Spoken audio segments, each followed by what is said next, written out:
लूटन में ज़ीनत लाइटिंग के डायरेक्टर आशिक मलिक की जानिब से एक इफ्तार डिनर का एहतमाम किया गया, जिसमें पाकिस्तान, भारत, बांग्लादेश के मुसलमानों के अलावा लोकल कम्युनिटी जबकि इंग्लिश कम्युनिटी के अफराद भी शरीक हुए।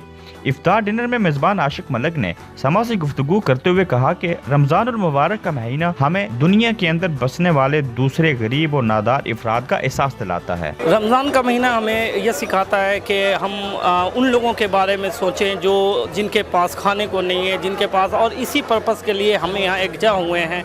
ये सारी सब कॉन्टिनेंटल कम्युनिटी जो है, इसमें इंडिया, पाकिस्तान, बांग्लादेश और सारे रिलीजियस के लोग जो रमज़ान के मुबारक महीने में हम रमज़ान का मैसेज फैलाएं और पीस का मैसेज फैलाएं।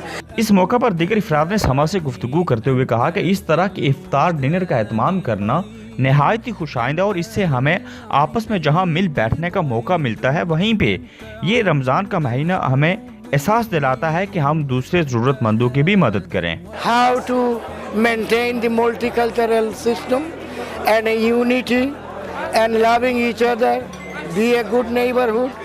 So this event, I thanks to the Janet accommodation whoever arranged this. Indian, Bangladesh और पाकिस्तानी भाई हम इकट्ठा भाईचारे से बैठे और ये दुनिया को मैसेज भी हम दे रहे हैं कि हम इकट्ठा रहते हैं, इकट्ठे हैं और हमेशा इकट्ठे रहेंगे। आशिक मलिक साहब जो कि इंडिया से ताल्लुक़ रखते हैं, उन्होंने बहुत ही खूबसूरत एक इवेंट ऑर्गेनाइज़ किया जिसमें हमें ये सारे बंदों को कनेक्ट किया और सब बंदों को टुगेदर मिला के, और उन्होंने ये चीज़ बताना चाहिए कि हमें अमीरों के साथ साथ गरीबों के साथ भी हमने बहुत अच्छा सलूक करना है। अल्लाह का लाख लाख शुक्र है, यहाँ बहुत इजी है।